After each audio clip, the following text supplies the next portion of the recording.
All right. I am with Mr. Stable. Welcome back. Thank you. It's good to be back. Yeah. How is it? How is it being Mr. Stable lately? Lately it just keeps getting better, busier, I mean, it's life. If it's not getting busier, then I don't think it's getting better. What label would you be comfortable with being called a mentor or an entrepreneur? Okay, that's interesting.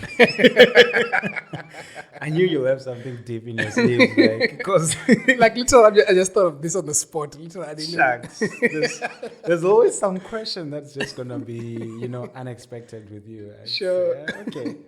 Well, funny thing is, there's never a question that surprises me these days. I would prefer to just, be called human. I find titles to be rather limiting. One day you are called a mentor, and then you forget about the rest of the things that you are capable of. You are called an engineer, you forget that you're still a father or you're a son. You are called, they call you a dropout, and then you forget the rest of what you're capable of besides what you could do when you had education. They call you a driver. The day you lose your car, what else are you now? So I think that the potential of just being a human being, just being a human being is unlimited. And as long as I'm not against titles. They do a lot of justice in society, setting the hierarchy, the order, the respect, honor where it is due. If without it, we wouldn't have, I don't think we'd have actual justice in this world. But when it comes to titles, I'm not really solid on them. It's just, you call me what you want, and what you call is what will come out. You call me Mr. Stable, that's what you're going to see. You call me a mentor, that's who I'll talk to you as. If you talk to me as a businessman, that's who we'll talk about. Whatever you say, that's the one you're going to find. Okay, I think maybe I like that a lot.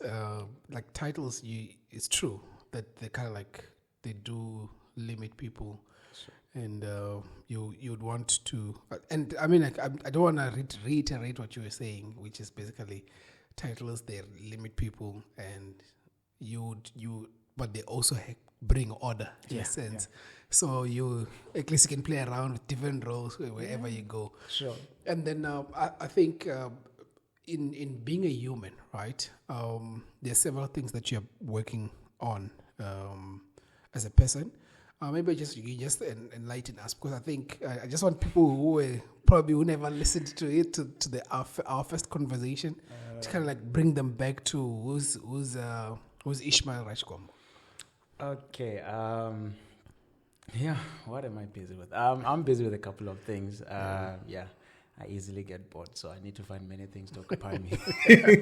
Yeah. All right. A couple of things that I'm busy with. First one would be IMove Academy. That's the driving school based in the Western Cape, in Cape Town. Yeah, and then there's Stable Mentorship. It's a mentorship platform. And then I'm also... I wouldn't like to claim the rest of the things because they're not directly in my I would say not directly in my leadership, but more of an advisory role from from up close. But there's a couple of other things. Other than that, now a pastor in Redemption Center under Pastor Mtho. So congratulations. Yeah, it's a title. It is a title. It's an added title, and I'm happy about that. It's something that I've always known it's gonna happen at some time, and so even growing up, I never shied away from it, and it's always been one of those things that if I meet a lady and she's like, I don't want to be a mom for this, it's a deal breaker. Yeah, sure. Okay, so that's some of the things that I'm busy with, and latest one would be the mentorship class that I'm running now It's called Make Up Your Mind, and yeah, it's one of. Sounds cool, eh? It's actually very cool. It's actually very cool. It's Sure. an interesting class with about 15 young people in it, and the goal is just to stretch as far as we can. Stretching out potential, stretching out people, getting people out of their comfort box. The dream that you've always had, we want to see you start living it now. Like, come on, you've been dreaming long enough. Start doing something. So in the group, it started with just a thought. Like, I believe that's a very inspired thought, because I was just driving and then this thought came: make up your mind. I was like, that sounds like a dual meaning. Sure. When you're telling somebody make up your mind, it's like decide, or you're telling them put makeup on your mind. I was like, Oh, okay. yeah. I didn't know it was going that side. Yeah, but I that's get where it. it's going. I get you. Yeah. So there's lots of ladies in the group, because one of the things that I strategically decided was that I need to start talking about makeup in the class.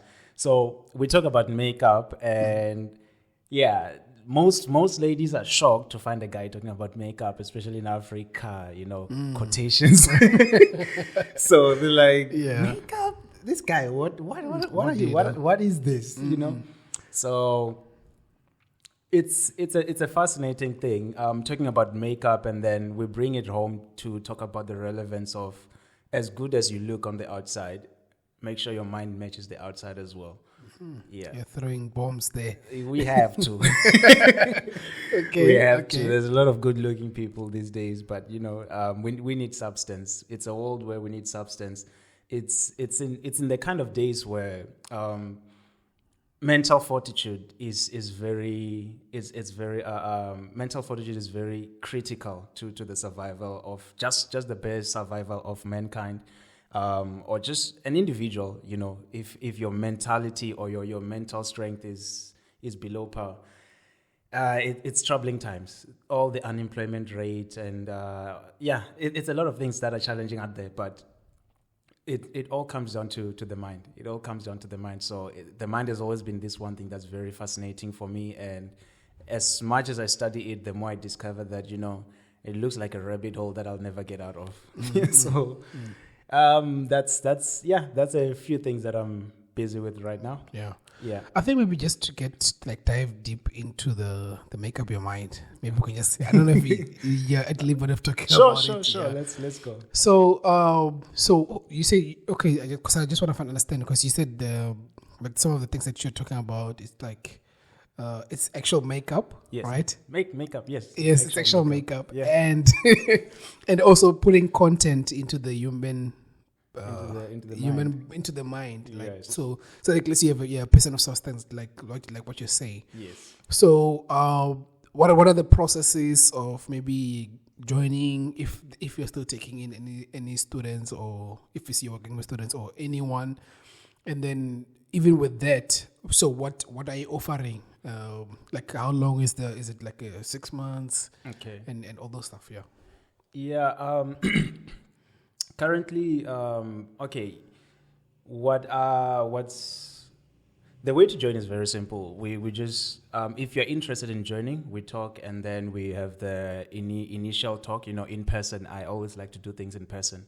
So except for the initial intake, so if I want to do it from, let's say someone is listening to this in Limpopo. We do have such. Funny enough, I have audience in Russia and India. Come on. Like, when I found out about that, I was like, oh, interesting, Russia and India. But anyways, let's just say there's someone in Russia wants to join this. How would they enter? Yeah. It's actually quite easy. You can get hold of me my on Instagram. I think that's an easy way to access me. Sure. At Mr_stable. Mm-hmm. So that's me on Instagram. You just DM me, let me know, and then we'll talk and then see how we can help each other. We take it from there. Yeah, we'll take it from there. No worries. But the simple thing about it is that when you're having a mentorship platform like that, one thing that I'm doing differently about it is that the mentorship doesn't happen in the group. it happens in private. The group, the group where we have, it's on WhatsApp, which is just for communication purposes. Like, when I have an announcement to all the mentees, we communicate there as a mass communication. But the real mentorship actually happens in private. It's like one-on-one, because every mentee has their own goals.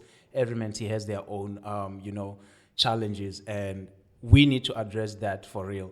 Otherwise, it's just going to be another, YouTube motivational talk and stuff like that, where you go and decide what to do after that. And it's too generic. So this one is more goal-oriented. I want to see results. Yeah. So if we talk about something That's and the next name. time we're going to talk about it again, I need to see some progress on it before we talk again. Otherwise, I'm not interested in just having a talk with a big audience. I'm interested in results. Yeah, it's one of the things that drive me. I want results. It's one of the big things that I'm about. I want results. If we're doing something and I'm not seeing results, my most comfortable go-to zone is changing the approach, changing the formula, do something different, do it differently, try it again but differently. I'm not so comfortable with trying again and again and again. As some say, it's also a definition of insanity, doing the same thing again, expecting different results. So that's how to join. And like I said, the real mentorship is happening in private, one-on-one. So I have this line that I tell every mentee in the group that if you don't talk to me in private, you are the only one who's not getting mentored. You are in the group, but you're not getting anything, because what I'm posting in the group is just, motivation here and there, something to challenge your mind, something to digest, here's food for thought. Look into this, look into that. But I've noticed that each of the mentees actually have their own different interest in life, and some of the interests that they have, I was never interested in them. So as a mentor, I find myself having to quickly learn what is this person talking about, and when I get to engage with them, now we have something meaningful. And with reasoning capacity, now we can start talking about this and that, and then more knowledge, looking into where do we get knowledge about this, where do we get information, where can we actually get someone who knows about this. So I'm not like the person who's saying, I'll lead you into all. I'm not your Moses. I'm just, we're not going to the promised land here. You are doing your own destiny. I'm working on my own destiny, but I'm just here to help you where I can help you with, advice. And, praise to God, it's working. It's working. And I've actually found it to be challenging at some point where, especially with questions that I find myself unprepared about, questions like you bring yourself here, like out of the blue, Okay, that's a question. And, so it has shown me that you really need to develop yourself. As much as I'm telling them, make up your mind, put some content in your mind, get knowledge about what you want, because ultimately it has become apparent to me that life is all subject to what you know or what you don't know. Like, between these two lines, that's where life is lived. Like, what you know and what you don't know, that's where your life is going to reflect. Your life is always going to reflect these two things: what you know, what you don't know, what you understand, what you don't understand, the depth of knowledge you have about it, or the shallowness of it thereof. That's always going to come around. Hence, make up your mind. So make up your mind is more about putting makeup for your mind. And part of it was that I promised these guys that I'm going to do some sort of pamphlet, booklet kind of thing. Okay. Where we're talking about make up your mind, and it's going to be the most epic book about, makeup. So everybody will be looking forward to a book about makeup written by a young man in Africa. And it's going to be the most expensive makeup you can wear, because this one doesn't run off every night. You don't have to wash it every night, because this one sticks with you for life. And you appear before they like what you look like. They're gonna like what you sound. They're gonna like how you live your life, because what you have in your mind guides how you behave, how how you do your handshake, how you put your body posture, how you present yourself, what you say, and what you think, how you reason things out. The answers you give to the questions in an interview, that's all about how you think. It's all about your mind. If you make up your mind correctly for what you're going for, you're always going to win. But if you're just gonna bring myself, I'm coming just as I am. One of the lines that I like from my pastor recently is that your best is never gonna be enough for everything. Sometimes your best will not be enough, so it's you not need good to. enough, yes. Yeah, it's not good enough for what you're looking for. Yeah. I mean, it's like trying to go into School of Medicine with a 50% pass mark. That's not going to cut it. I learned from one of my friends in medicine that you need somewhere in the distinctions. If you're not in the distinctions, they're not going to trust you with anybody's body because, this is a matter of life and death as we know it. So you really need to put your best. But when you're done putting on your best, find out also, is your best really going to meet the threshold, the requirements of what's needed? Because many people just have this thing of, I gave it my all, but it's your all that you have right now. But what if you had more? What if you could have given it more than what you have right now? What else could you have done differently? What else could you have brought to the table? So make up your mind, add more to yourself, and be ready for whatever opportunity is coming. Be ready for whatever you're trying to reach further. Because one point in time in life, you're always going to be required to bring your best. You're always going to be required. Sometimes life is going to require you to bring your bare minimum, and you'll get away with it. But there are points where you'll need to do something significant. And I believe personally that anything significant will take more than just the bare minimum in life. If you're doing the bare minimum, you'll come out as, well done. But if you want to come out as exceptional, you really need to go the extra mile. You need to put some effort into it. You need to put some extra effort. You need to put some extra effort, go an extra mile. Doing the bare minimum, doing what's expected is just going to get you a well done sticker. So make up your mind to give it your best. And when you're done giving it your best, give it some more. I like the concept. When you said it's a what did you say? It's a two-way? It's a two-way meaning. I didn't understand it at first. Sure. But when you now is explaining, it makes sense. You're saying that there's a makeup side of things, and then also the making up of your mind. Yeah. It's like making your mind more beautiful. Yes, so becoming exactly. Yes, the inner beauty, Yes. So let's talk about that inner beauty. Let's bring the inner beauty. Let's build that inner beauty. You look at someone. I grew up in a village, and I noticed how I looked when I grew up in a village and how I look now.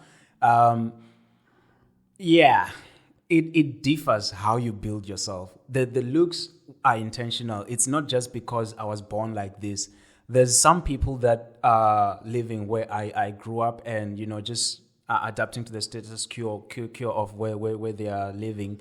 I'm not saying it's a bad place. It's actually a really nice place. I was there not so long ago, and I was enjoying myself. I was like, I wish I could stay longer, but I need to go back and get back to doing some work and get some things done. Yeah. So what I'm saying is rather, depending on where your environment is, the kind of environment that you're in will always bring out the kind of person that you are naturally.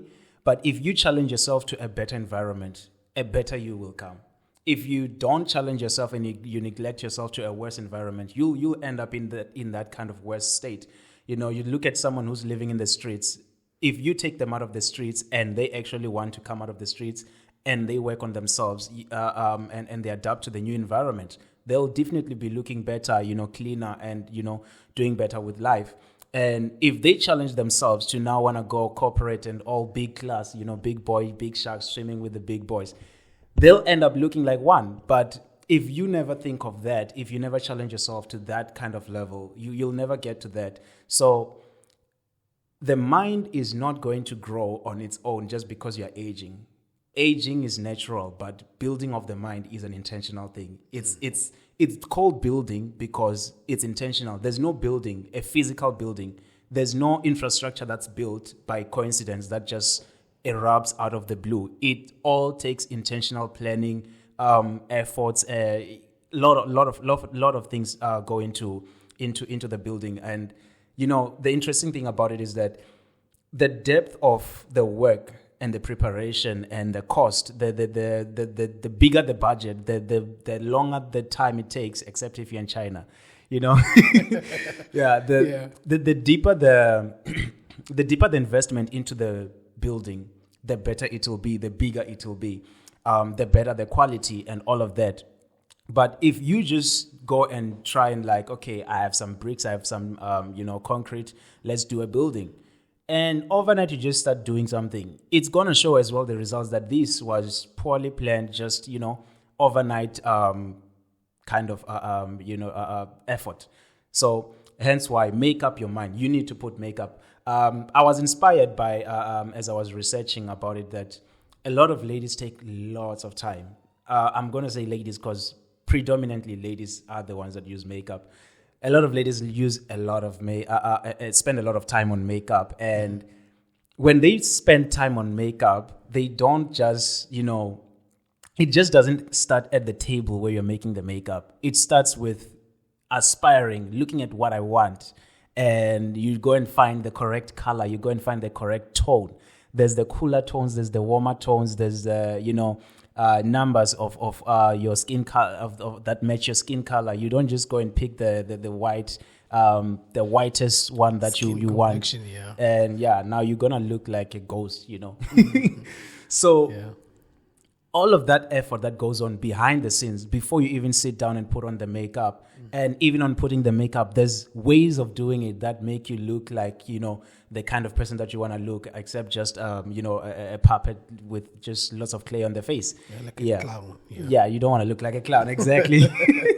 So all of that effort, the deeper you invest in it, the better the makeup will also reflect. And I found it to be the same as well. The more the expensive the makeup, the more expensive you also look. I mean, the better you'll also look.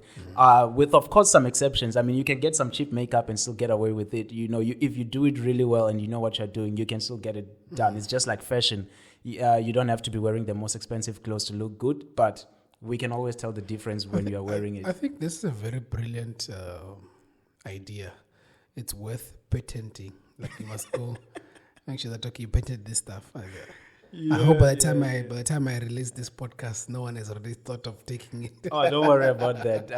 Work is already in progress. Oh, yeah, that's great. Yeah. I mean, like, because it's excellent stuff, man. Like, just talking about making up your mind. And the more you talk, the more I see it. The more you talk, the more I see it.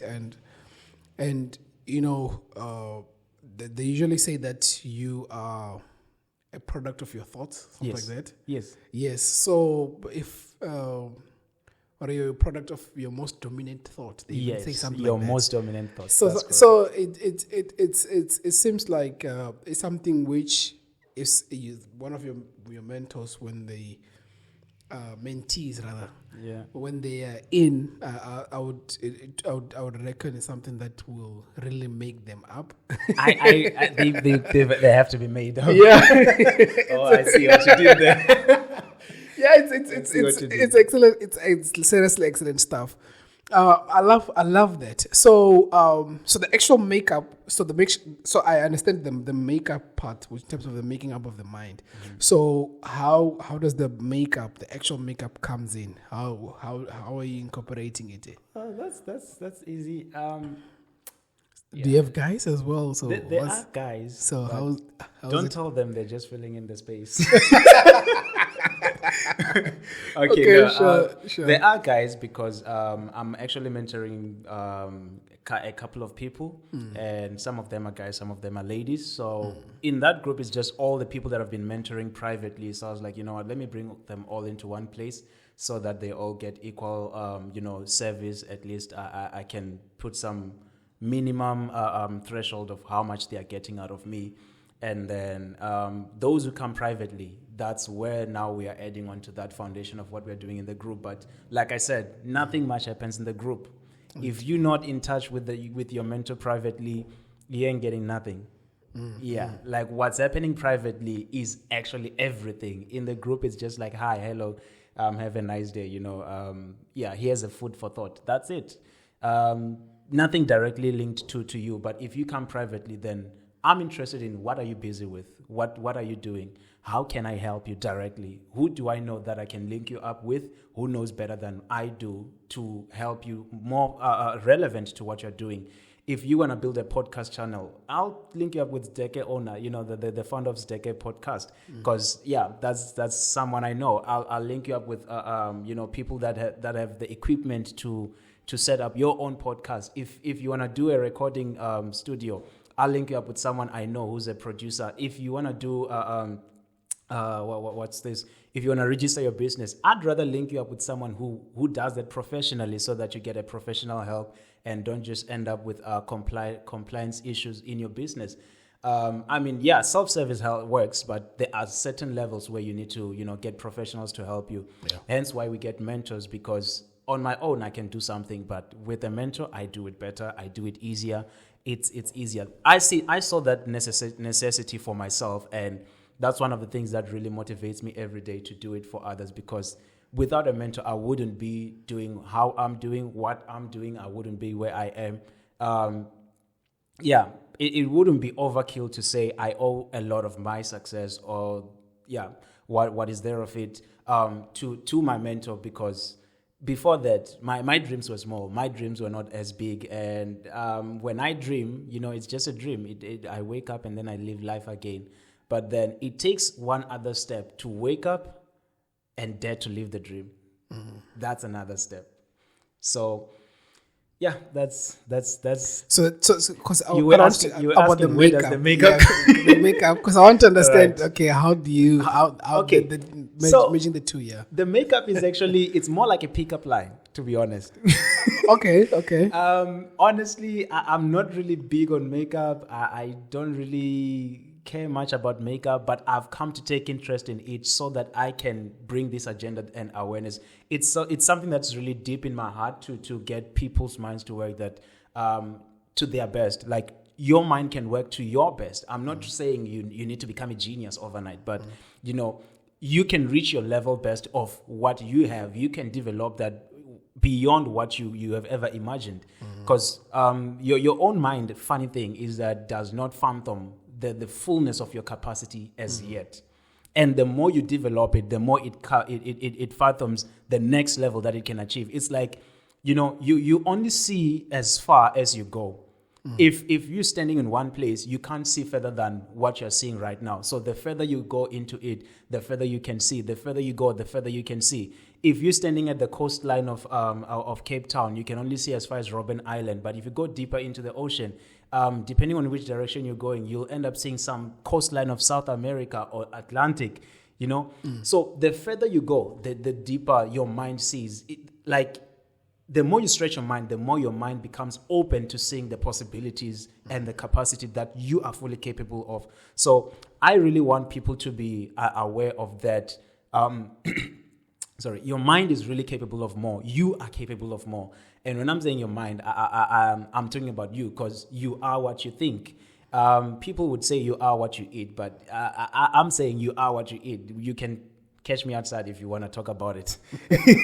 So sure, you are what you think. So that's why I'm going all the way into getting myself interested into makeup, and it's not only about makeup, because I also learned that there's ladies who are like, no, I don't want to do anything about makeup. I just like my own natural skin and I take care of it. So I was like, okay, let me look into that. And when I investigated, did my own research, I found out that most people find, natural skincare products from what has been exposed to them, advertised to them, but don't really care much to investigate or to research what's good for me. Because there's skin type, there's skin type, there's blood type, all of that coming together, you can end up finding what works best for you, not just what's the best in the market, not just what's the best in a shop, in your local mall, but what's really best for you. If you have to import it. We talk about there's in the same group, make up your mind. There's two types of people, and I'm working with both. Okay. One says, I don't want to do makeup, I just want to be natural. I'm like, okay, fine. Then there's a better way of taking care of your skin as well. It's not all about water, warm water with some lemon, avocado, honey, cinnamon, ginger, all these things. There's other products that may not be, we may say they may not be organic, but they're actually good for your skin. You know, I'm not saying anything about I'm not saying it's wrong to use organic things, but you can't be saying your skin routine care is just water and salt. Okay. It can't be. I already know. Yeah. Yeah. So Sure. there's better than that. So the same way that I'm showing people that your makeup kit is not only coming from the corner shop next to your spaza shop. You can start there, but there's better and better and better. There's bigger brands. I don't want to do any marketing for anybody, so I'm trying not to mention names. Sure. Sure. You know, so you can get a better brand, bigger brands that you walk into a shop and you won't find them. You have to pre-order. They get, you know, you pre-order them from where they're manufactured. Yeah. Instead of just walking into a shop and you walk out with something.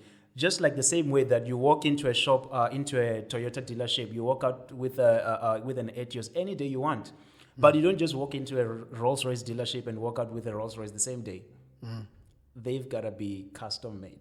Sure. So if you really want something worth it, you need to custom made for yourself.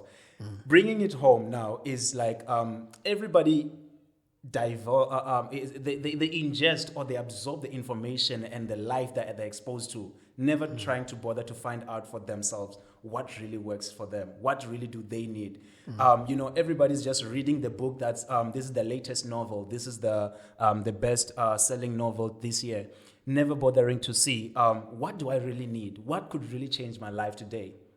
You know, you're reading a book that maybe could affect your life 10 years later, but what do you really need now? What do you really need now? So one of my mentees actually came up to me and was like, thank you for the other book that you gave me. And I was like, I even forgot I gave you a book, you know. Sure. So we were just having a chat and it was just, you know, I was just thinking about it and I was like, no, man, this sister could use this kind of book. So this sister could use this kind of book. So let me give her this book and see what happens. When she came back and she's telling me she's done with the book and she's looking for another book to challenge her, I was like, I gave you a book? I had forgotten about it. She had to remind me. I was like, oh, okay, I see. So when she's looking for another book, she's like, I'm looking for another book to challenge you. I'm like, no, you don't need another book to challenge you. Look at what is really challenging you right now and look for a book that talks about that. That's what you need. You need growth now. It doesn't help to feed a baby bodybuilder's diet, hoping that when they grow up, they'll become a bodybuilder. You need to feed them what they need now as a child, so that they grow up to become, teenager, all those stages. Then when they are due for bodybuilding, you add some bodybuilding materials into it. But what most people do is they just consume information that just overwhelms their mind and just clutters. It just becomes a clutter. It's most people when they talk about reading, and I'm just saying reading, but there's many ways of finding information. I'm for information, not just books. Many people think I read a lot, but actually I do more listening and researching. My reading is not as extensive and deep as many people assume, but I'm looking for information wherever I'll find. If I have to ask someone, I'll ask. And the answer they give me, I'll take it as deep and as serious as if I found it in a book. And then I'll work on that. So that's how I roll, you know. I think I like that consistency, because I think even the last time I asked you which books are you reading, and you gave me the same answer that like you're saying now, and I think I like the consistency and your way of getting information, and you kind of like understand yourself that, okay, this is how I consume information. Sure. And it's unconventional. Oh my God. Yeah. It's unconventional, but it's something that works for you. And I think I like that. I like that a lot, that you're also consistent with it. Okay, this is how I consume information. This is how I get information. And I remember your words. You said that if you want to know about someone who's doing a podcast, I'd rather just go to the person instead of reading many books. Of course. And all those stuff, yeah. Of course. I mean, why read the whole pool of information? You could go and read how Amazon manages their whole business. But if you're just starting a spaza shop right now, if you're just starting your own retail shop right now, you may not need 99% of their advice, but rather you need the 1% of what they need, what they had back then. And right now, for you to get hold of Jeff Bezos to ask him that one question about the 1% he used when he founded Amazon, you might not have that ability, or you might not have that luxury, you know. Yeah. But there's someone who's working on that very same 1% right now who you can access easily. But many people just want to be looking at the glory of, like, wow, this is so nice. You know, they want to look at the final goal and learn from the final goal, but they don't want to learn from the input where like everybody wants the final meal, but they don't want to go and look at the recipe book. So that recipe book is what we need to look into, not just oh yeah, this is delicious. Yeah, I think I like that a lot, and maybe in terms of transitioning, we can transition to your company, which is IMove. And I remember back then you were doing it simultaneously as a student. But when I get to the other side, right? But I just want you to talk about the business. How is it going now? Okay. And then in terms of your growth plan, what have you seen? What are the challenges as well? But I think we can just talk about iMove now. Because I think they make up your mind. I kind of like have an idea of how it is and how it works. And good luck with that as well. You know what they say about fresh ideas; they're always exciting. So, because it's literally a newborn baby, so I'm very excited about it. Yeah, and sleepless nights about it. So, yeah, I'm enjoying it. Yeah. About iMove, that's a growth curve that I've become used to right now. So, how long have you been running iMove now? 1.5 years. Congratulations! Over a year. Yeah, that's good. good. Over a year. So it has survived the 90% rule. Is it 3 years? I think it's 3 years. 3 years. Yeah, that whatever percentage is, they don't go over 3 years.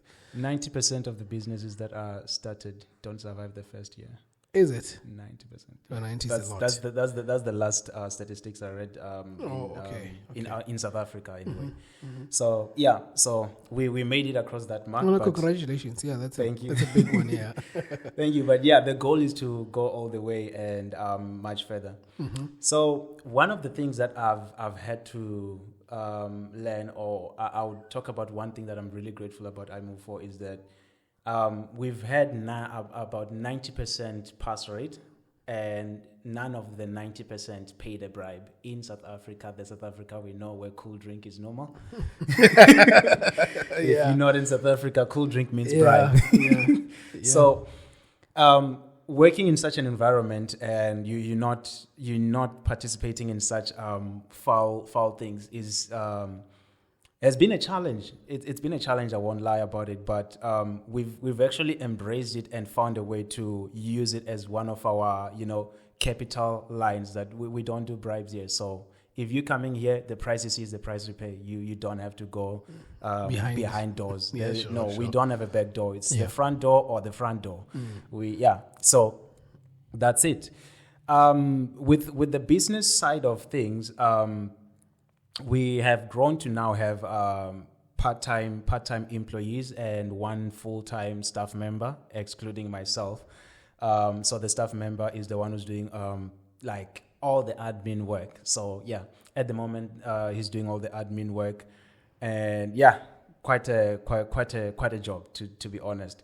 And then we have 2 part-time trainers who exchange the work schedule. So though they are part-time, but they work throughout the whole week. We are working every day. So part-time is just a strategy, a management strategy, that if you can't afford to pay your employees yet, then better keep them part-time and get paid as you work, instead of getting paid a full-time salary when you're not sure how the business is going to do next. So that's one of the wisdom keys as we work towards getting you into becoming, full-time. Full-time, yeah. For us to have one person who's full-time in the admin and still have trainers that are part-time, that's progress that we didn't have before. And yeah, so we actually I'm not at the liberty to divulge the rest of the information, but yeah, we're actually looking into a good expansion program to be rolled out soon. Yeah, I'm very tempted to speak the details, but I won't. No, I think maybe, yeah, I understand and I respect that. Maybe you can just give hints if you can. Like, where is it going to be?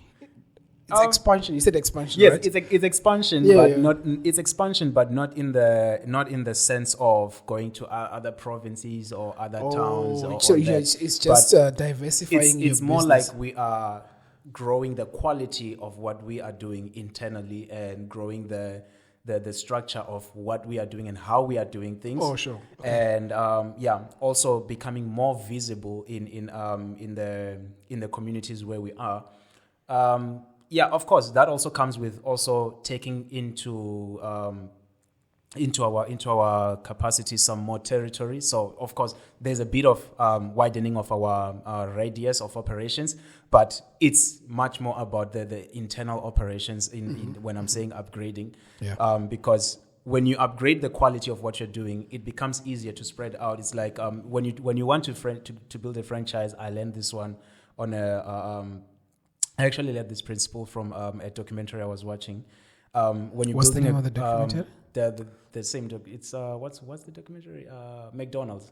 Oh, Yeah, yes. how they yes. build McDonald's. Yeah. So is it the movie, the actual movie? it was actually a movie, but I know. also I know the movie. Yeah. yes, there is a movie about it. But I Yeah. also went on to watch the documentary after the movie. Okay. Sure. There's a bit of a difference, but it's not big.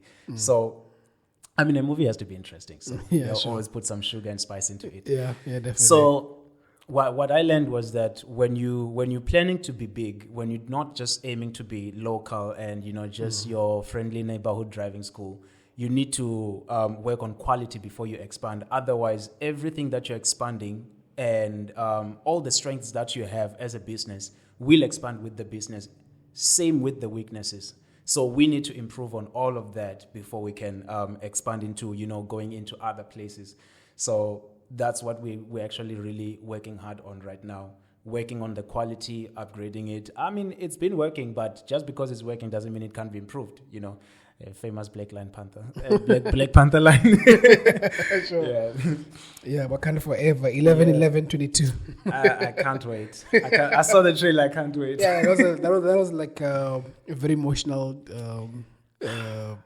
trailer, and somehow I think Black Panther has that thing which, like, I don't know, black people just associated with it so much. Yeah, and we love it so much as well. They I don't know how they did it. They're really playing with our emotions. Yeah, definitely. Definitely. I mean, how do you turn a superhero action movie into such an emotional drama? Sure. Like, yes, we see the action, but much more people talk about the drama in the story. They talk about definitely. the lines. You find people talking about how they relate with the villain more than the superhero. Sure. It's sure. crazy. Exactly. I really respect the producers. Yeah, I'm still shocked. I just want to get like different opinions on what people think about Black Panther and it's like the politics of it and everything. But yeah, it's for me.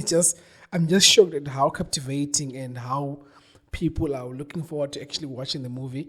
And I hope it doesn't have too much. They don't change a lot. Because I don't know if are you a Marvel follower? I think so. I am a Marvel follower.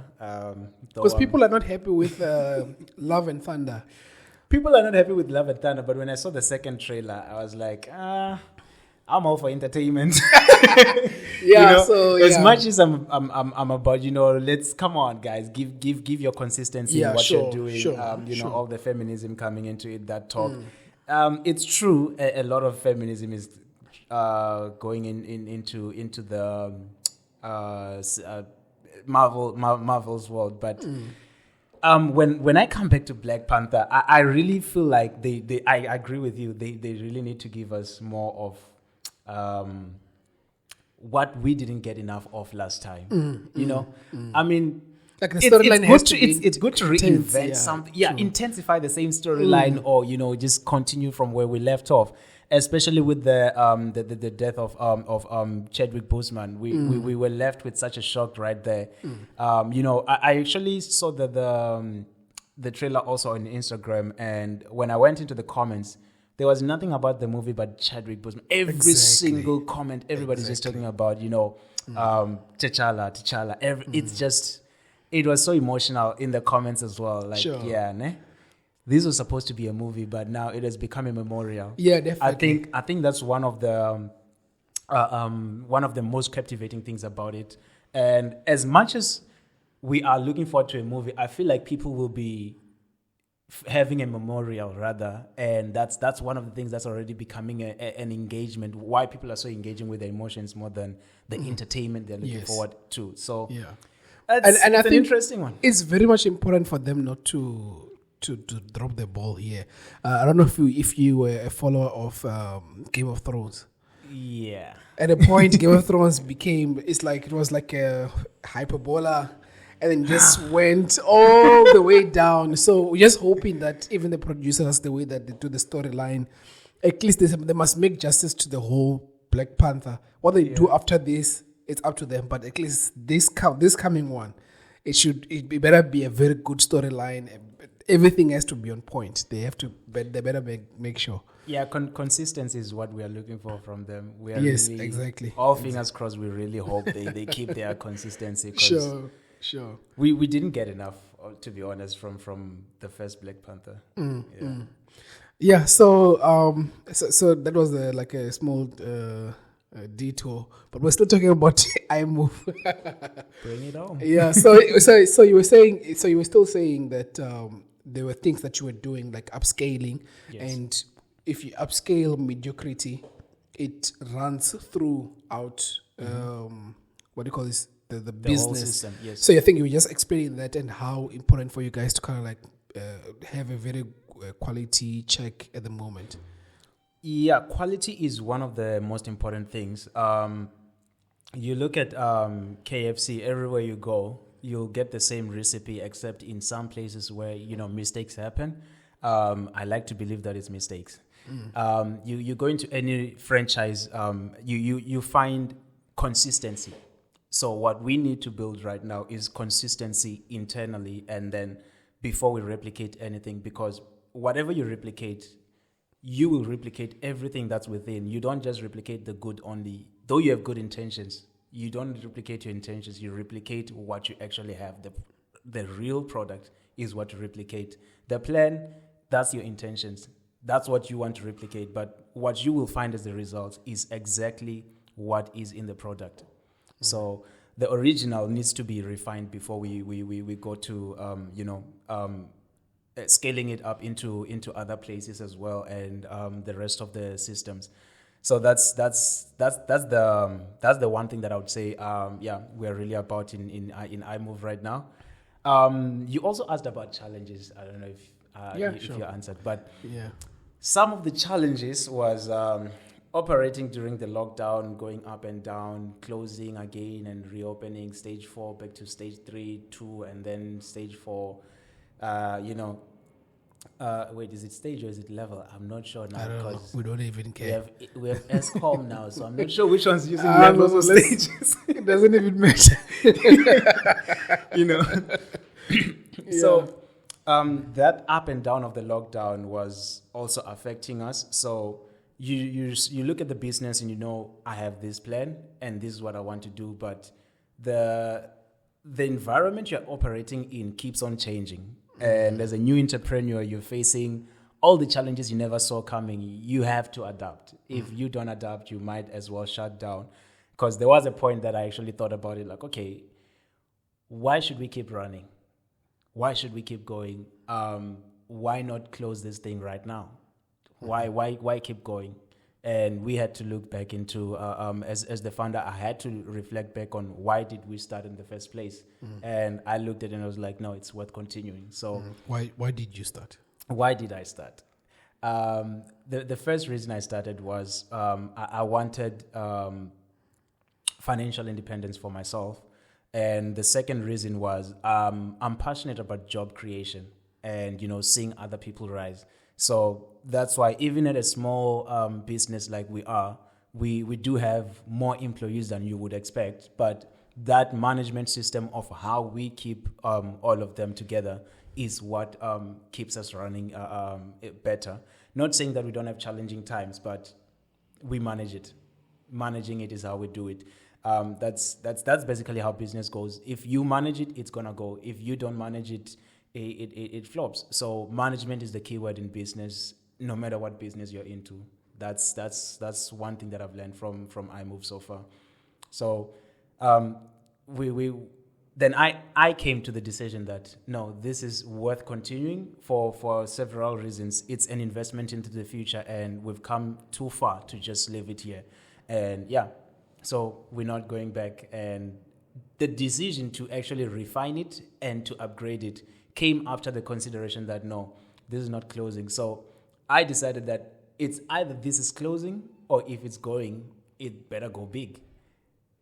I'm in it to win it, or I'm not in it at all. So at that point, that was one of the changing points that changed. I moved from the beginning. It was more about, it's just another side hustle. But then we're like, if you treat your business like a side hustle, you remain as a side hustle. That's why you hear me now talking about franchises, because that's what I'm learning from. That's where I'm looking into. So we're looking into building it into a brand and more of a business than a side hustle, and treating it like that and operating like that. That's why we now need to, do what it takes to build such kind of quality business. Sure. I love that. I love that a lot.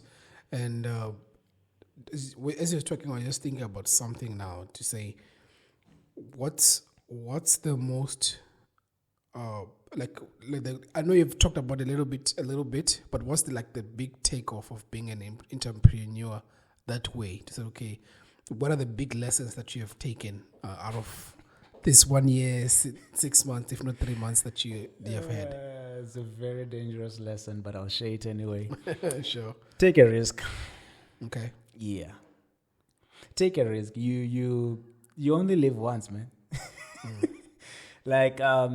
Personally, I have a high risk appetite. I know that about myself. But if there's one thing that IMove has taught me was, take another risk again. You took a risk to start it. Take another risk to grow it. Take another risk to develop it. Take another risk to make it better. More and more risks always come into place. And as you take a risk, you just need to be responsible enough to make the calculations of what is it going to cost and make sure you pay the price up front. Otherwise, you won't like when the bill comes due. So, in a sense, that's a calculated risk, right? Yes, sir. That's calculated risk. Calculated risk. No, I think. Let me just pause. Let me actually pause. Save the file and. There you go. We're back. Okay. So part of being a risk taker is it requires you to be calculative. Like you need to make your calculations before you make the move. And you know your chances before you jump into it. And you know these could work, these could not work, might work, might not work. And you make peace with the results that you're seeing on paper. And because when you enter the real grounds, you'll realize again that, okay, I was off with my calculations. So that's where you now need to be a better calculator when it comes to taking risk. Like you need to be better in anticipating what you're walking into. What if this works? What if this doesn't work? So in being a risk taker, like high risk appetite, one of the most important part that I had to learn was putting the optimist on the back seat for some time when I'm on my thinking time. Because being a high risk taker is because the optimism is always there. But now you need to put that optimism here and bring the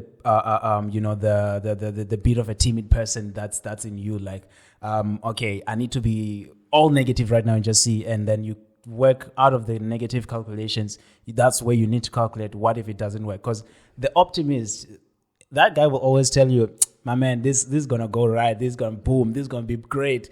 Just jump into it. And then you jump, you're like, okay, I wasn't ready for this dip, So calculations and taking all the facts in as much as you can. Yet it also becomes a bit of a paradox because now if you're going to take all the calculations and you still jump, the unknown that you're jumping into is now the risk. And yeah, how much of the unknown are we certain that this is actually true? So it's a bit of a paradox when you think about risk. But for me, I'm naturally a high risk taker, so I don't think twice about taking risks. So I easily find it easy to engage into something new, taking something, adventure. Adventure it's all the way. Yeah. One of my favorite psychologists, Jordan Peterson. Oh yeah. He talks about adventure. That Abraham was called into a life of adventure. Okay. Because he told you, "Come, follow me," and to a place that he doesn't know. So that's literally adventure. Sure. So yeah, I kind of like resonate with that in that sense, right? And Sure. I like what you just said now in terms of risk taking. I'm not too sure how business or entrepreneurs feel about this next question, which is obviously it was profitable, right? That's why it kept on going. Sure. When did you start seeing your profit? Did you start seeing initially in the initial stage was like from when you started, then you started seeing profit, or it was more later on when you were like growing? When did you start seeing like a sustainable profit for the business? Okay, without going much into detail, I would say it was not immediately. Okay. Every new business it depends on a couple of things. All right, one, demand. If you're offering something that's not on demand, you need to create the demand for it. So we had to create a demand for what we are offering. Yes, people want licenses, people want learners, people want to learn to drive, but do they want to learn with IMove? Do they even know IMove? They are on, yes, driving lessons are on demand, but not driving lessons from iMove. So we had to create a demand that people must trust us. People must, count us as, at the driving school of their choice. So in that period of time, we were not making any profit at all. It was losses and losses and losses. And part of it was willing to continue in those losses. And that was part of the risk that was calculated. And the optimistic guy in me was like, I never saw this coming, Yeah. So I'll just sit here and wait it out, deal with it, work it out. Yeah. Sure, it'll work. That's all. Sure. So the optimism was there, and privately, optimism was always there. But when it was not working, it was part of the journey, and part of it is when it's not working, you need to make it work. And I discovered sooner that as an entrepreneur, one of the things, one of the aspiring entrepreneurs' highest aspirations is you decide how much you earn. It's like your income is unlimited. Yeah, that's literally true. It's unlimited, but also the losses are unlimited. Okay. That's the other side of it, Yeah. And that had to strike reality with me because I wasn't ready for that.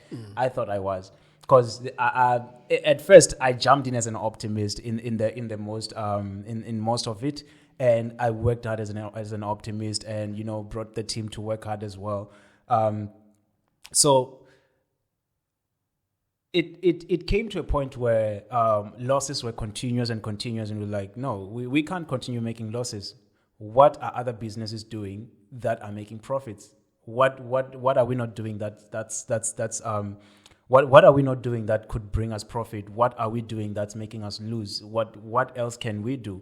So we had to go back to the drawing board and reinvent ourselves until we found our ground. And yeah, I think right now we have really found our ground, and we're making it work. Hence why we're not. Model that works now. Now we found the model that works, and it's quite close to what the optimistic guy saw. So we're like, I think that guy was right, We just had to stick with him a bit longer. Believe the vision, believe the visionary. That guy was right. So we had to adapt to the new model and bring it as close as possible to what the vision looks like. And I think we are happy with what we have right now. And that's why we're saying we need to build quality on the vision that we have and bring it as close as possible to the vision, because the vision is the highest quality of what we have in the business model. So we need to build it again and again until we reach that perfection stage that we have seen, or until we have reached a stage that we say we can work with this. This is acceptable. This is the acceptable result from the vision as we compare to the vision. We can accept this 90%. It might not be 100%, but this is quite acceptable. So it's up to us where we decide how much is acceptable. So that's why we said where we are, it's not that acceptable. It's not as acceptable as we want. Hence why we said the decision is build quality and build with the vision to expand. I like that. I was just, when you were speaking, because I kind of like have to curate the next question. Yeah. In a sense, I have to listen very carefully and curate the next question. Right. I don't know if I asked you in our first podcast, but I want to find out, you started this business when you were at school, right? Yes. How did you get the first capital to get your first car? Because, congratulations, you have two cars. You have two cars, right? Sure. If I'm not mistaken, you have two cars now, true. right? So I just wanted to find out, like, for someone who's a student out there, who's probably having similar, like, aspirations might not necessarily be a driving school, but it could be something different, right? How did you build up that to get your first car? That's a very interesting question. Sure. That brings me back to it brings me back to the happiest moments of my life, when I was just all free and the risk taker was free to do whatever he wants. Sure. And the risk taker was free to make all the decisions. And, the calculative guy was like, no, you take the backseat right now because we're just having fun. Sure. So how that worked was very strategic. I sat down with a pen and paper and devised a way to raise capital and start a business without capital. Okay. So it's more like start the business without capital. So what you do is you start with what you have and you use what you have to get what you don't have. That's the simplest formula in it. And that's basically the same thing that you repeat in a business. You use the money you have. Let's say your business is worth $1 million right now. You use that $1 million to get to the billions that you're looking for. You don't just go out looking, okay, I need $1 billion capital and I only have $1 million. That's not how businesses really grow. You use what you have to grow the rest, unless you just want to plan on being increasingly in debt. Yeah, then you may go that way, but I beg to differ. So how that started was I came up with a strategy where I have this business that we're advertising, and as we're advertising it, people come and purchase the product, and then we tell them we delay the starting of the actual operations of the business. So it's more like It's like you pre-order. Yeah, it's like what Elon Musk is doing with this Cybertruck. So he said you can pre-order the Cybertruck, but you can just so pay you realize that the principle is the same, whether you're talking about billions, trillions, Sure. or just 1,000 rands that you need to start that small business. Yeah. Still the same principle. Sure. If I'm to put a word on that principle, is pre-order. Pre-order. It's the same principle that authors use when they're writing books. They tell you to pre-order, and the same money that you're paying them to pre-order the book is actually the money that prints the first batch of the books, and then profit replicate into more books and more books as the sales demand. Okay. So it's a bit of a safe and a risky strategy, because if the first batch of books don't really sell, now you end up with just all of this unwanted break even in a sense. Break even and all that.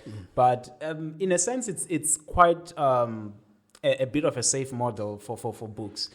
In our case, it was a bit different. Because what we're looking for capital was in the tens of thousands, and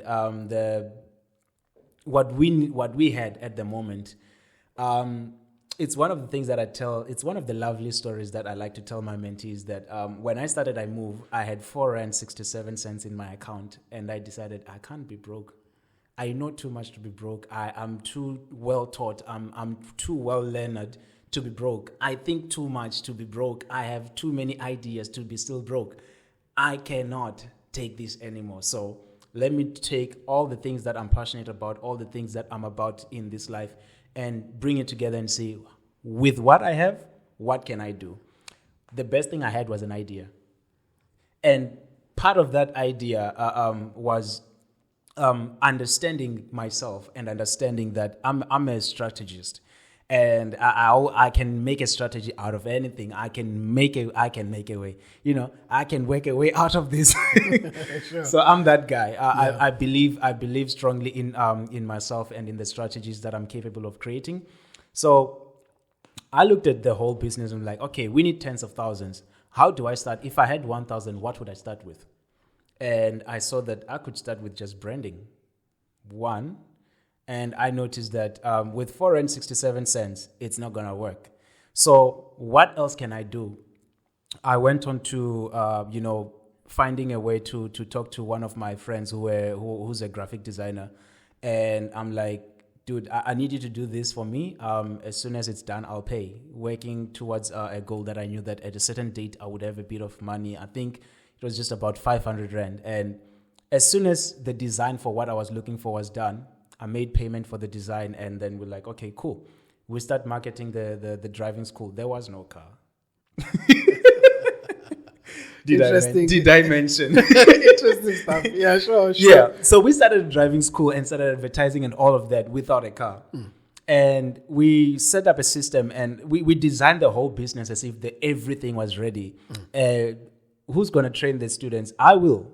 I'll train the students. Who's going to handle I will. Who's going to handle the admin and all that? We'll do it together. At the time, it was just you. It was just me. And running the business. Yes. Yeah, sure. Then I brought in one of my friends who I'm still working with. I'm like, okay, if all things happen to work the way I'm seeing it, I'll need someone to handle admin so that I can stay on the focus, so that I don't focus on the mundane of daily routine, but I focus on the strategies so that we make it to the goal that we are going to, because it's going to be a long run and we need to get out of these woods fast before it gets dark. Yeah. So, yeah, I need you to just keep driving the wheels and I'll shoot the zombies, Sure. So we had that agreement, and then I had another friend who had a car, but his car was way out of the class of driving school kind of cars. I was like, can I use your car as a fallback plan if a student wants to see, like, okay, where's your car? We just point at your car, like, here's the car. And if they want to learn, can we actually use it for that one lesson? Sure. As we work towards this, because the way we want to do it is the first payment of the student will be the deposit for the car. Mm-hmm. Fun thing, as I was spreading out the advertisement when the first poster was done, as I was spreading out the first advertisement, to the first 5 people that were close to me, one of them was actually selling their car, and they're like, I'm actually selling my car. I want to upgrade. I'm like, say no more. Don't say a price. Just bring it here. We'll talk about the rest. Okay, sure. Yeah. So we had a good talk about it. It's a good coincidences. Yeah. So faith was all the way in, and imagine what preparation did when preparation and faith met an opportunity like that. And so we struck a deal, and the deal was quite comfortable for me, because negotiating is part of the deal.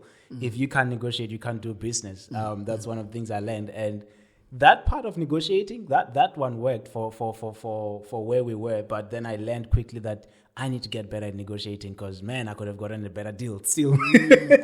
No, it's always like that. Yeah. So it's continuously a learning curve. So starting like that, starting a driving school without a car, and then you use the student's first payment to make the deposit for the car, and then you get the car, you get them learning. You're like, okay, where's the fuel money? That's question number 2. Sure. All right. So now we need to make more marketing noise about it so that we get more, students. And just being ourselves, we used, because I already had my friend on board now to run the admin things. I was like, let's do strong marketing. Everybody on our contact list must get a DM of our poster. And let's tell them, let's ask them to post for us as well. So we used WhatsApp because we're on WhatsApp. That's what we know. Yeah, we don't know Facebook marketing. We don't have the money to pay for it. We don't have the money to pay for posters, to print out flyers and all that. We don't have that. But what we have is our data, free Wi-Fi, and all these things that we have, some good smartphones. We'll use that. We used it until, at a point we were able to buy a company phone, that this is a company phone, this is a company car. We added all of whatever we needed to add. We added as we went along. So continuity in what we started with and consistency in what we started, and, just sticking to what we started and the vision that we are seeing in the end, that this is what we saw and this is what we are doing, until it becomes moments of doubt came and we decided, are we going up or are we going down? Are we quitting or are we going on? Going on, we must go big. If we're quitting, this is it. Let's breathe. But yeah, even if you keep going, you'll still be breathing anyway. So let's keep going. We kept going, and here we are. It's not as big as we saw it becoming yet, but we will make it that big, and that's our determination. So that's how IMove started. There was no car. Students came before the car. And Sure. That was the leap of faith we made, the adventure we had to make that. I think I would be doing injustice if I don't acknowledge my friend Elijah at this point. The man's been through with me through thick and thin, and made some bold moves to make things happen. Just believing that it'll work. That's one of his biggest lines. No, we're winning. It'll work. I'm looking at the winning that we do. Okay. The optimist in me is now looking at the things like, man, I'm sorry I brought you this far, but but things still work out. So with all the challenges, we still make things work. On the outside, it looks like it's always working, but the reason it looks like it's always working is because there's still people working it. That's one of the advices I got from my mentor, and it was one of the biggest lines for me, that things work when you are working them. If you see something working, there's people working them. The big Amazon website, as much as it's automated, somebody had to bring in the automation. Without automation, there was nothing working. Yeah. Before automation, people were working these things out. And for automation to happen, somebody had to work the automation to replace the people that are so busy working it. And for automation to continue, somebody still has to work something. So it might reduce the labor as we're working smarter and instead of working harder. But that's one of the things that has to happen in business. You continue in what you start, and you keep evolving, you keep reinventing yourself, and until the vision becomes the reality that you're seeing, you don't stop working on it. Otherwise, it's never going to happen. It's never going to happen. It's not guaranteed. You're not guaranteed to have the success you're dreaming. No one owes you the success. And if you're entitled to feel like, I've been in this for too long, you can be in it your entire life and you're still the same as the day it started. Because you need to work it, and every time you're working it, you need to bring a different mentality. The mentality we use to start it is not the same as the mentality we are using to manage it, and the mentality we are using to grow it, especially when it comes to growing the quality. That's a totally different thing. Things that we used to accept as normal, we're like, no, this is do away with it. I remember one of the things today I just saw in the car, and I took a picture of it to send it to the admin, that we are getting rid of this. We are no longer taking this. This is it. It carried us this far, but it's mediocrity for where we are going. So that's decisions time and again that we make. So it goes back to making up your mind. It goes back to making up your mind that you decide and you stick to what you decide, but then you can never decide better if you don't know better. Hence why it's so critical to make sure that you know better so that you can make informed decisions. So keep loading yourself with the necessary information and the necessary knowledge that you'll need to make better decisions pertaining what you're working on. It's not every information that you need in life. It's not every book that you need to read in life. More information is being published faster than you can read it per second. Oh, that's a sound bite there. more books are being published more faster than you can read. Yeah. Not just books, more information is Yeah. being produced faster than you can comprehend it. So Yeah, you faster than you can can't consume it, can't true. possibly consume every information. So decide what you're going to ignore and what you're going to consume, what's relevant for you and what's not. Everybody, if you're a friend of people who read books or you're a friend of people who listen to podcasts, everybody will be sending you a link of a new podcast. Everybody will be sending you, a link to a new book launch or a plug to a new book. Like, here's a book, check it out. 700 pages. YouTube channel, and that's, there's more hours posted on YouTube than there's hours that we have per day that you can have. I just forgot the numbers or the number of hours that are posted per hour, but it's more than 700,000 per hour. Interesting. So if in 1 hour there's 700 hours posted, I'm not sure if that's accurate, but yeah, I think it was somewhere around that figure. If 700,000 hours are being posted every hour, you don't have 700,000 hours. If you count your entire life and you just look into that, you might not even have that much time. So decide what you're going to ignore and what you're going to stick with. So watch cat videos when you want to laugh. But if you really want to learn, you need to stop watching cat videos at some point and, make intentional decision that I want to watch a documentary about how businesses work. I want to watch a documentary about how politics work. If you are into politics and you ignore how businesses work because you're not into business, you're into politics, where they integrate, then you can match them in between. You find where they meet in between and you still stick to your mainstream. I mean, knowing a bit of both is good, but you can't be a know-it-all. There's no such. There's no such. I think maybe the next question would be, do you have like few go-tos that you go to get information that you can share?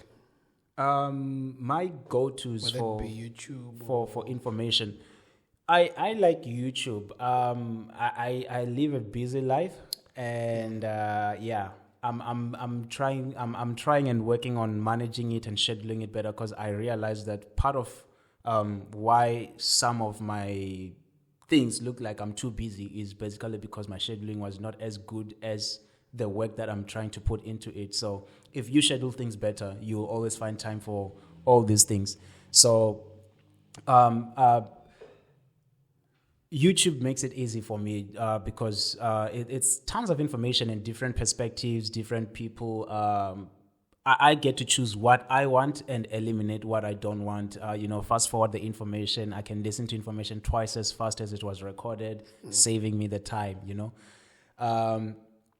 So YouTube is one of my go-to places. And then digital books. Digital books are good. I like them because I can read them anytime, anywhere.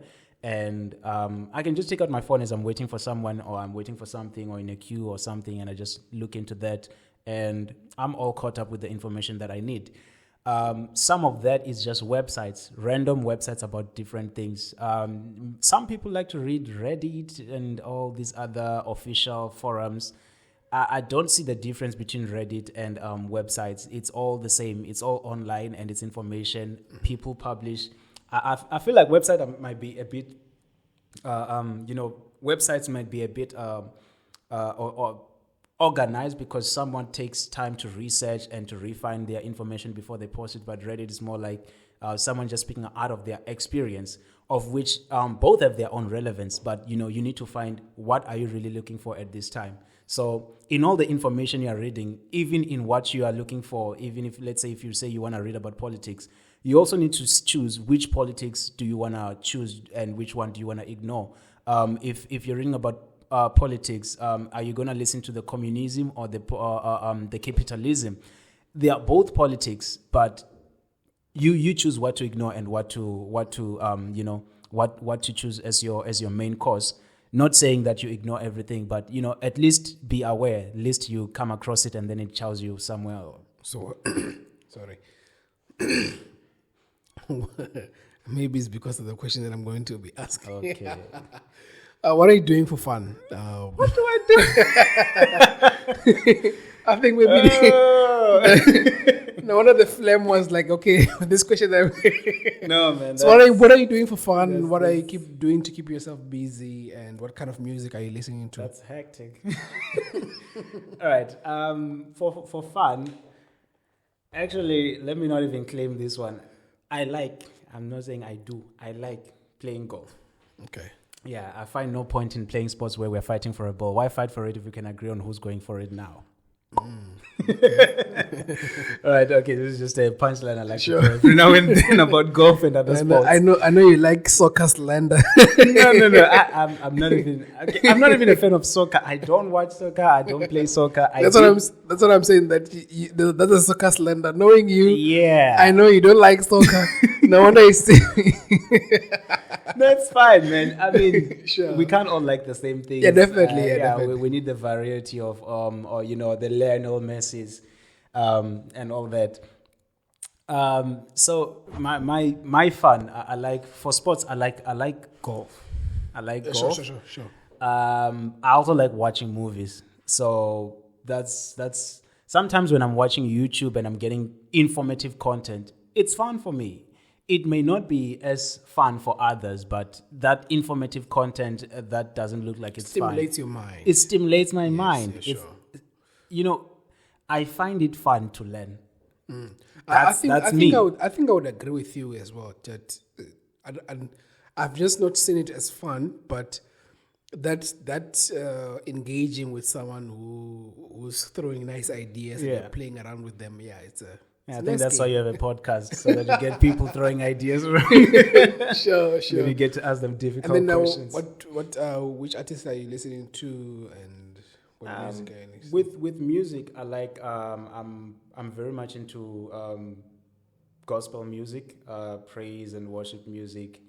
One of my favorites was or is Victoria Orenze, Maverick City, Bethel, Hillsong, that kind. I like Dr. Tumi as well, Benjamin Dube, just to bring it home, But yeah, the world is big, so I'm not limited to just a couple of people. So if I find a song and I don't know the artist and I like song are you the song, playing now? I still go for it. Which song are you like? There's a new. I'm not sure. No, it's not actually a new release, but I just recently discovered it from a friend by Victoria Renze, My Fortress. It's a powerful song for me, and I think it was just yesterday I bumped into another one by Love Old Music called Almighty God. Yeah, Almighty God, and it's empowering for me. I love music that's spiritual, because I believe music is spiritual in nature, and you can't separate music from spirituality. Music is about speech. You speak, you speak, and everything that is in this world existed through speaking and listens and evolves according to what's spoken and what's not. If we don't speak, things don't happen. We speak, things happen. What we speak, whether we speak it audibly or internally, controls what we are experiencing. Interesting fact, I actually just recently engaged with one of my mentors. I traveled to Botswana just earlier last month, and I met one of the brilliant mentors that are residing in Botswana, in Gaborone. And I signed up for a mentorship class as well. I was like, no, I know I'm a mentor somewhere else, but I would like to, get a piece of this one, because it had something that I saw as value to me and something that I think would help me develop. And so the first class that we started with was actually communication. And in my shock, I thought maybe we'll be talking about how to speak, how to posture. If you want to be a mentor, a public speaker, this is how you should speak. Avoid these kind of mistakes. Hand gestures, visual aids. Preparing a presentation, all of that. But actually, the first class was about internal conversations. That's what makes you. That's your thought. That's who you are internally. That's basically who you are. So I found that very stimulating and very eye-opening for me. So I'm learning a lot from that mentorship platform as well. That's. I think let me put it there. Awesome stuff.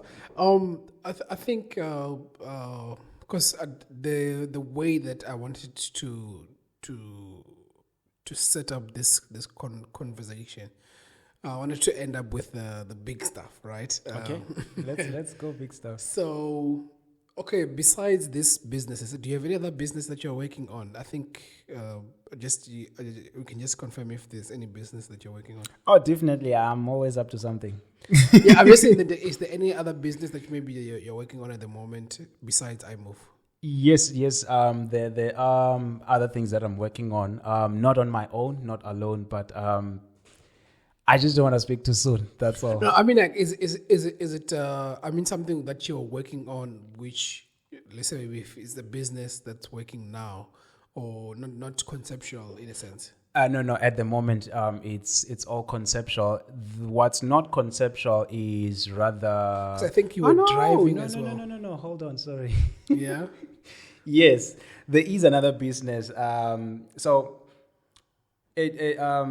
also into logistics now, and it's quite new. It started as a job that I just took as a side job to boost income alongside with iMove. So I just took a side job to boost income, but then it turned it into an opportunity for intrapreneurship. Just being a business inside another business. So that's another business. So we're doing deliveries for pharmaceuticals. So it's a logistics. We have that contract with a pharmaceutical company. So yeah, that's one other business that's already working. Another one is with one of my mentees, where we are doing branding, T-shirts and all this kind of printing, but mostly it's T-shirts, growing into printing of other things. There's a few more that's conceptual, but in my world of business, I like to go in with someone, not alone. And when I'm choosing who to go with, usually it's from amongst my mentees or someone who I know we can work together.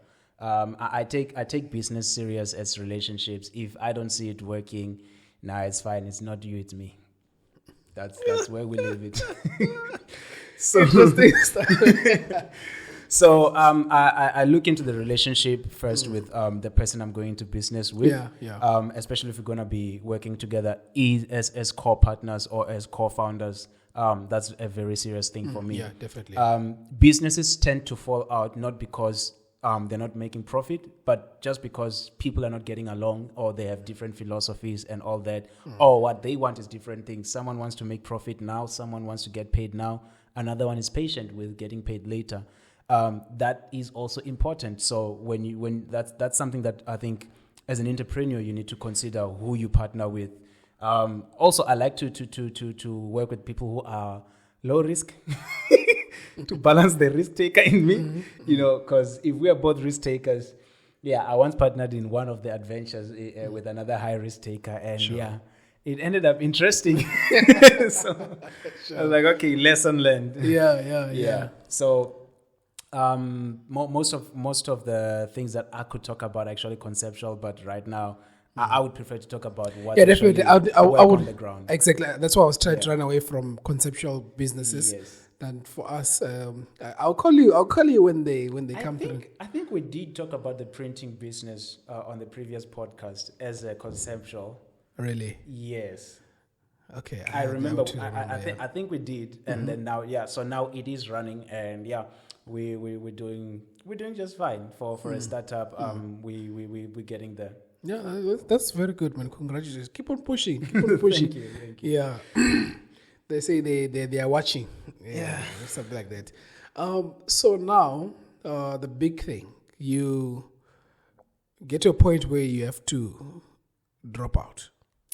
What brought up? What was the thinking behind that? Why coming back to that? We're gonna finish with this one, so that at least we kind of like have an idea of the life that you're living at the moment. You understand? So the dropping out of school.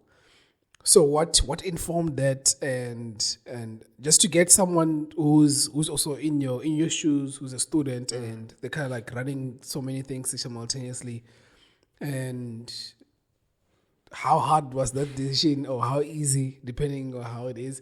So yeah, you can just just explain how was the thought process.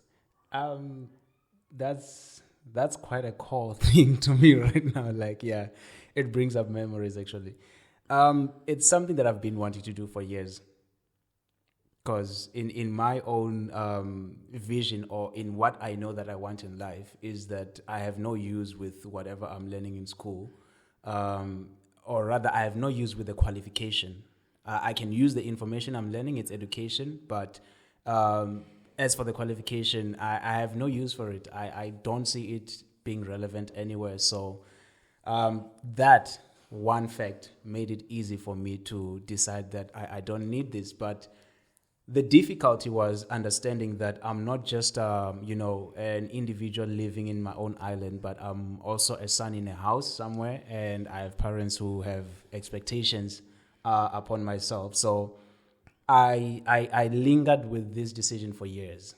When I'm saying years, it's like 5, 7 kind of years, just lingering in my mind that I want to do this. Why am I here? Why am I doing this? But then, for that honor, I kept going on with it and going on with it until I came to a point where I was like, let me just talk to the folks and, bring it to their attention that no, I'm in this for you. But if you can let me get out of it. The way I did it was quite unconventional, and I would say for taking the decision at that moment, you see, for years it was hard.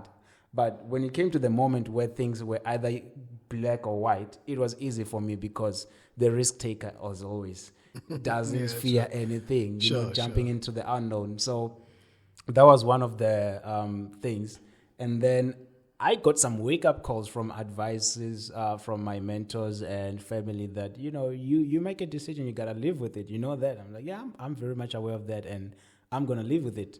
So adjusting after that decision has been also a bit of a up and down until I could find my ground. And I'm like, okay, so this is how we do it.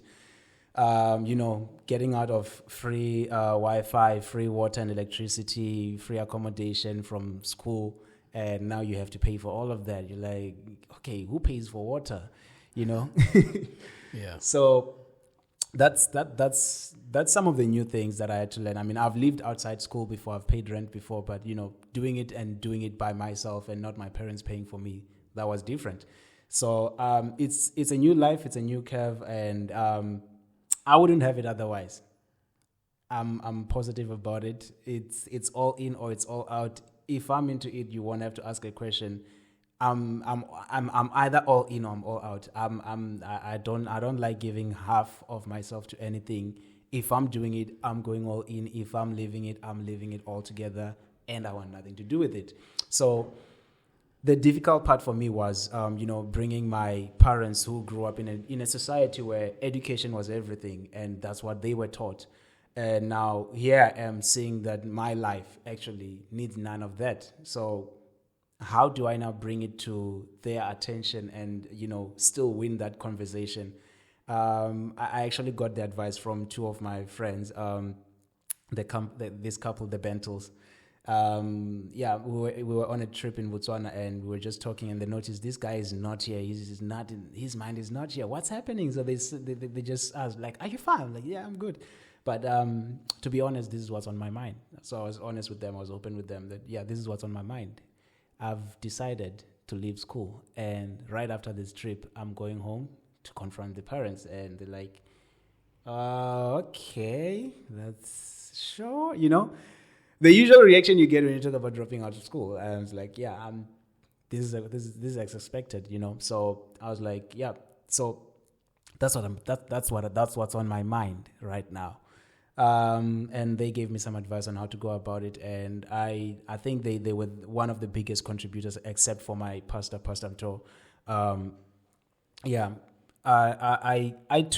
I took the advice, and I went and presented the facts. And part of it was just, the time when I started IMove, I told my parents that I'm starting this. I'm also going to be studying. I will manage both. I promise you I'll manage both. I really meant it, and I thought I could do it both. And I was positive about it. So I showed them where we are and what's the goal. When I got home, I was like, this was what we talked about, and this was the goal. And now the goal has been achieved, and we are now 4 times greater than the goal. So I have proof that this is what I want to do, and this is where my life is flowing better and faster to what I want in life. Why should I follow the difficult things when there's what I need? It has its own difficulties. It's not easy. I wouldn't say it's easier than school. School is safer.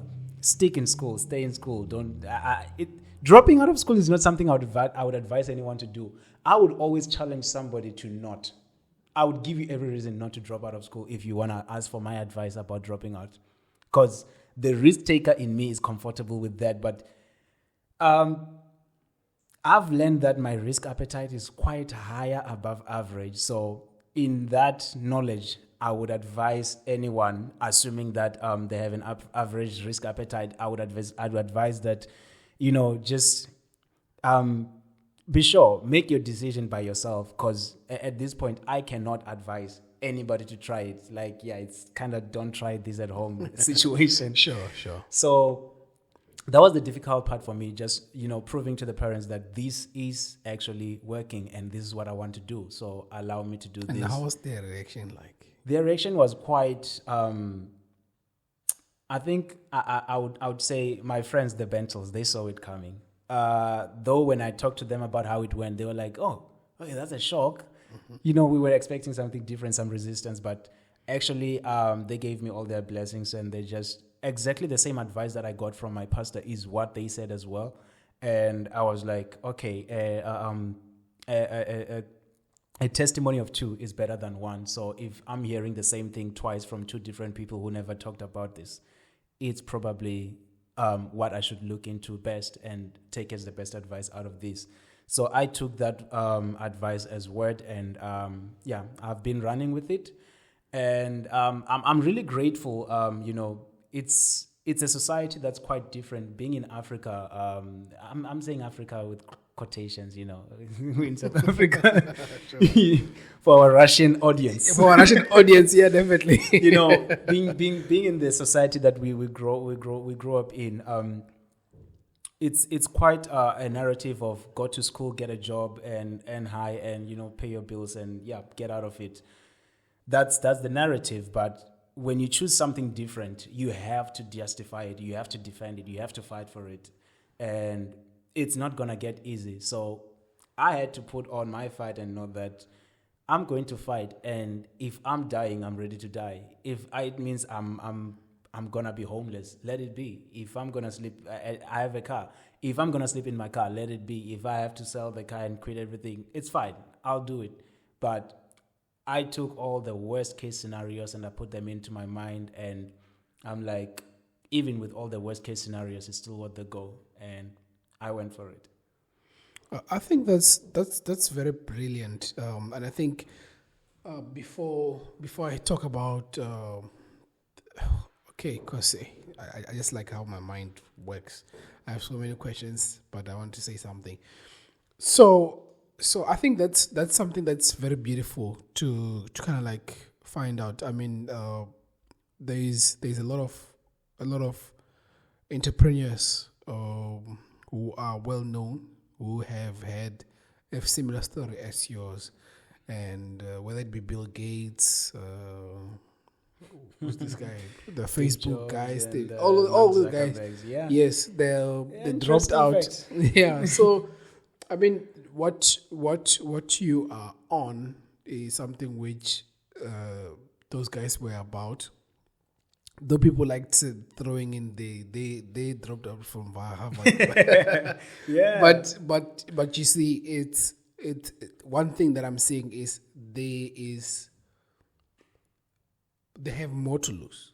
So whatever that they're doing, it has to work. It has to work, or it has to work. You understand what I mean? That's the only thing. Yes. Yeah. So like you were saying, it's safe. School is safe.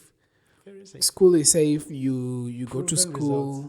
You graduate, you get a job, you you go through the way school works, and you go through the ranks and earning more money and whatever. Sure. And I like what you said, and I think this is one of your recurring themes, which is in business you have unlimited what?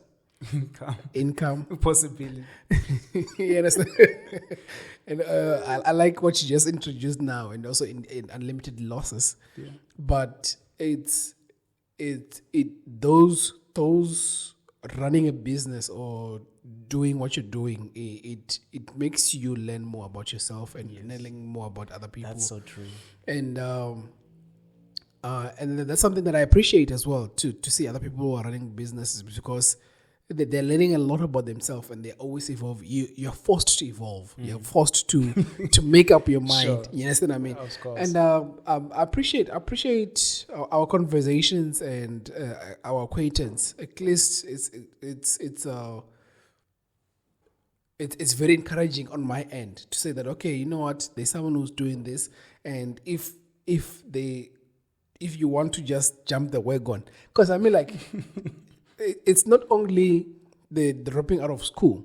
There's also people who are willing to drop out to come out of their 9-to-5 jobs and start their own businesses. It's all the same. Similar It's stories. just a transition from different levels. Exactly. Yeah. So you did it earlier, so you still have a chance to make as many mistakes and pay your school fees. And then as time goes on, you graduate and you become a very potent entrepreneur and a very good entrepreneur. And I think that's the reason why I also have you on the podcast, so that at least we diversify in terms of our listeners and other people kind of like know how to make that transitioning, and don't just make risks. At least and other risks for you, fortunately, other risks were working, other risks were not working, but you're still intact and you're still continuing pushing. You manage it all. You know, like that line, the profit in business, your income can be unlimited. I actually saw something on, I think it was on Instagram when I saw this, where someone was making this analogy where as a cashier, this is the maximum that you can earn, and as a bus driver, this is the maximum you can earn. So it's limited. It's limited. Yeah. So they show you the earning bandwidth between where you're earning brackets. Sure. And then they show the doctors, the IT specialists, the software developers, and the actual scientists, and all those fancy words. So all of them have an earning bracket in between where it's minimum and maximum. But then they put the entrepreneur and they're like unlimited. And I was like, I like this. I like this one. But did they know though? Because also the other side. The bracket is like, you really remove the brackets. It's minus all of it, or it can be plus all of it. But the beauty of it is this: you determine which part of it ends up being yours. You determine the bracket. It's not by chance. You can end up in the cashier's bracket, even though you're an entrepreneur, or you can end up in a software developer's bracket as an entrepreneur. You determine who you want to match with or who you want to surpass. You can even be under all of those if you're not careful. But all of that is subject to your own management, and your own management is subject to your knowledge, your understanding of business, relevance to what you're doing. So it all goes back to the foundation of your mind and how you equip your mind. It's the makeup, your mind. That's how we're going to end the podcast. Make up your mind. Awesome.